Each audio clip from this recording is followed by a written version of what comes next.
Oi pessoal, tudo bem? Estamos no estado de Louisiana, em New Orleans. A gente vai mostrar para vocês um restaurante de mais de 100 anos de idade. Tudo começou com uma padaria, depois se transformou no restaurante, mas quem vai contar a história pra gente é o Jay, que é o proprietário aqui do Parkway, e também o Justin, que é o sobrinho dele e que aqui hoje comanda aqui o restaurante. O Jay brinca que ele é o dono, mas o Justin é o chefe. É o chefe.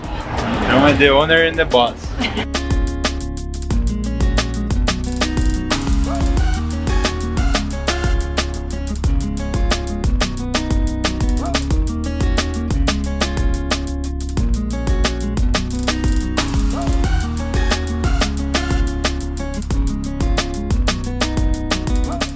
A cidade de New Orleans é famosa pela comida cajun, a culinária que foi trazida pelos descendentes de colonos franceses que moravam no Canadá e foram expulsos pelos ingleses no século XVI.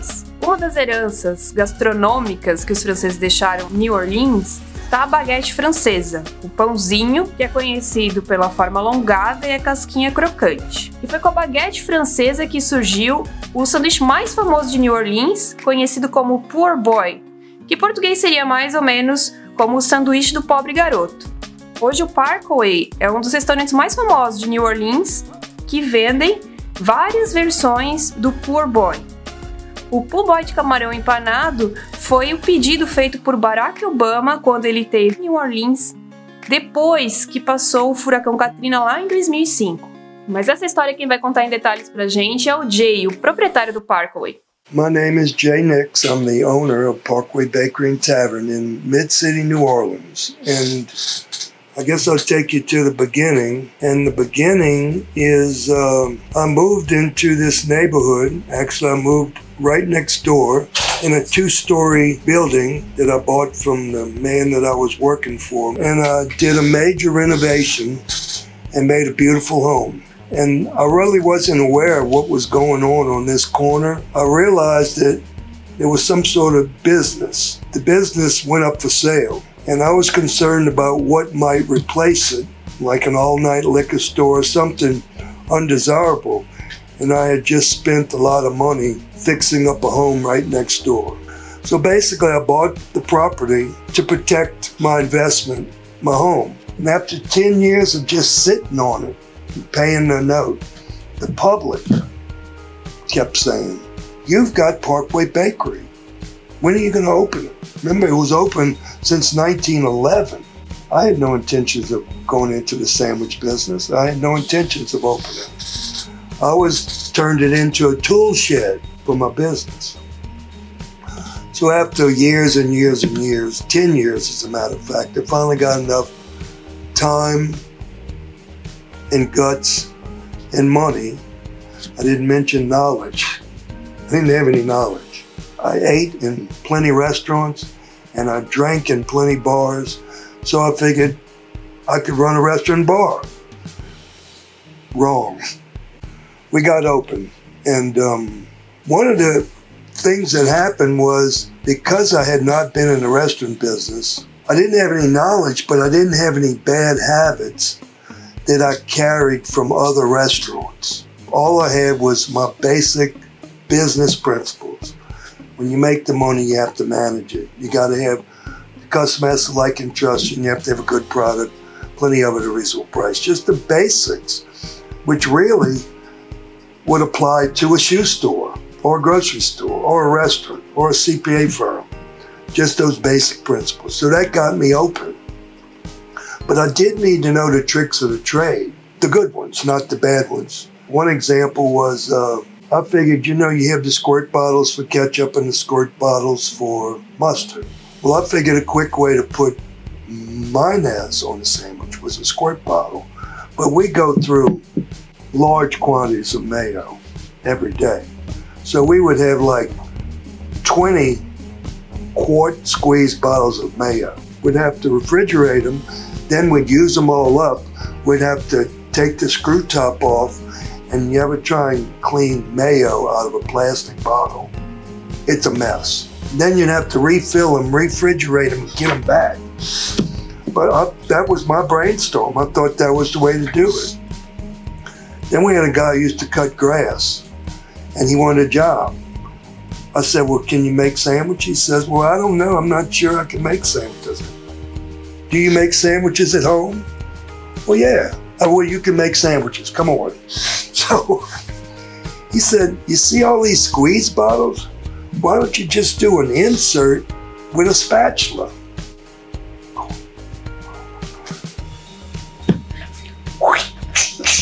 That's it. So you know what we did that evening? We got all the plastic bottles together and we went in the parking lot and we poured gasoline on. And we had a little celebration party. No more squeeze bottles. Then we started hiring people who had been in the business, and they would tell us, look, instead of boiling potatoes and boiling eggs, you can buy a 5-gallon bucket of peeled and boiled eggs. What?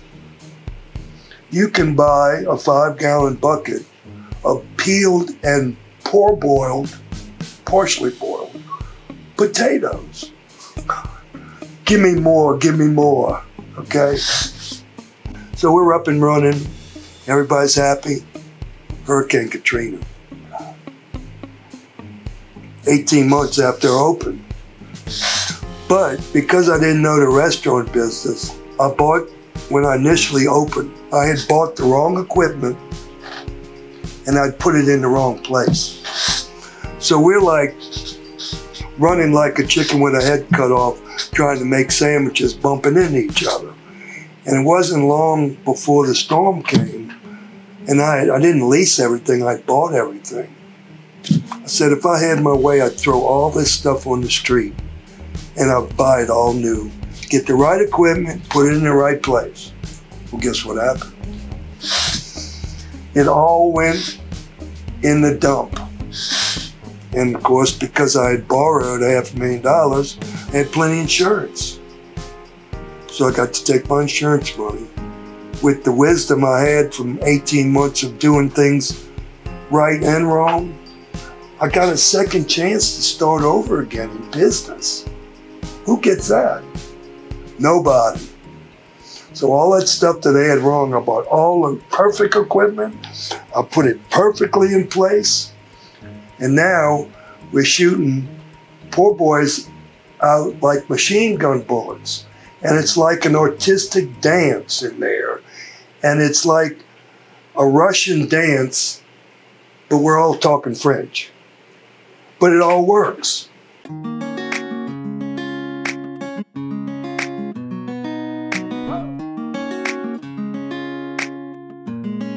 Hey, I'm Justin Kennedy with Parkway Bakery, and I want to give you a little insights about the place. It's a busy, busy place.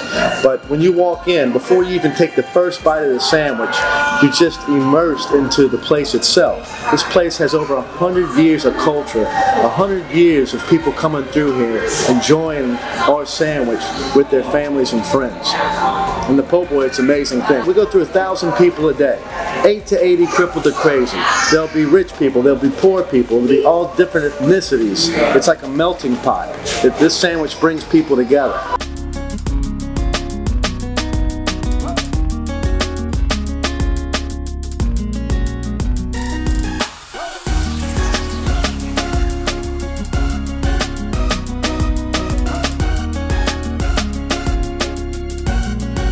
Vocês viram que história incrível, né, cara? Cara, é demais. A gente ficou arrepiado ali quando ele falou do furacão, do Katrina. Ele já passou por situação semelhante lá em Blumenau, né? Que só ficou as enchentes. Depois a irmã dele contou pra gente a história, ela não quis aparecer na gravação, mas ela contou pra gente a história, como é que foi. O Justin pegando na pá e querendo abrir, o Jay ainda meio pra baixo. Isolado. E o final da história tá aqui, gente. É inacreditável, assim. Eles abriram em 15 minutos, já tava cheio o lugar. O que a gente achou bem legal, que comida simples, comfort food. É pra vir aqui comer comida boa e relaxar. E relaxar. É isso aí. Agora vamos provar, né? Vamos botar. Olha a mão, gente. E uma cheia de queijo ainda. E esse aqui é o molinho do rosbife, né? Que vai no sanduíche do rosbife.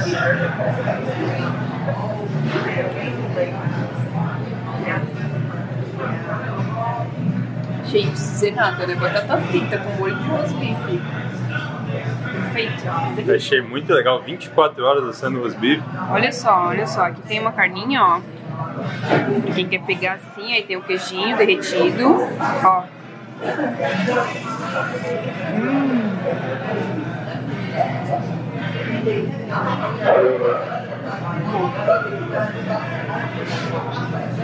Provado então, André. Delícia. Esse é o famoso Po Boy de camarão. Camarão empanado. Shrimp, como eles chamam, né? É o mesmo camarão empanado que a gente faz lá no Brasil, mas eles fizeram no sanduíche. Muito crocante. Tem a pimentinha aqui maravilhosa. Não sei se dá pra vocês verem, mas o camarão tá no ponto assim. Não tá frito muito, não tá duro. Tá bem molinho. Eu vou morder.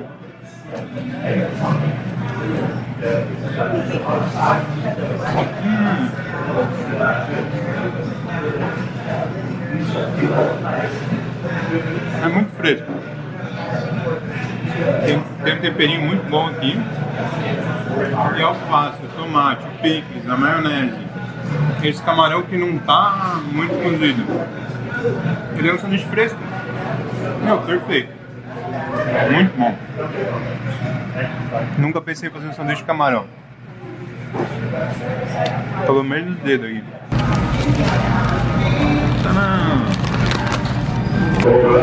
Vamos provar o de rosbife agora, né? 24 horas assando. A gente já experimentou rosbife em cima da batata frita. Esse rosbife tá desmanchando. O pãozinho tá crocante. Agora deu de tanto rosbife que eles botam aqui, deu uma meladinha nele, mas é o segundo mais vendido. Ó. Segundo mais vendido. O primeiro mais vendido é o de camarão, aquele que a gente já provou.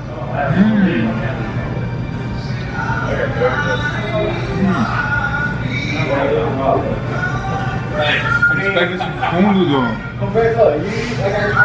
quando eles assam rosbife e fazem um molhinho aqui que... muito bom. Perfeito. Vindo Apaixonado, pode vir aqui. Meu Deus, tá muito bom isso aqui. Galera, sem comentários, né, galera? Olha o que sobrou. Nada. Meu, muito bom. É aquele negócio dos Estados Unidos, né? Você não pode comer isso todo dia, mas de vez em quando tem que botar o pé na jaca. E assim, né? Tipo, esquece hambúrguer de cadeia de comida. Procura esses lugares, assim. É outra história, é outra comida. Por mais americanizado que seja, por mais que tenha queijo, fritura, tem gosto. E tem história, né? São 100 anos de história. A gente tá indo num museu gastronômico. Exatamente, desde 1911. Mas é isso aí, a gente continua aqui nos Estados Unidos e daqui a pouco a gente tem mais novidades pra vocês. Se gostou, dá aquele like pra gente. Valeu, pessoal. Um abração.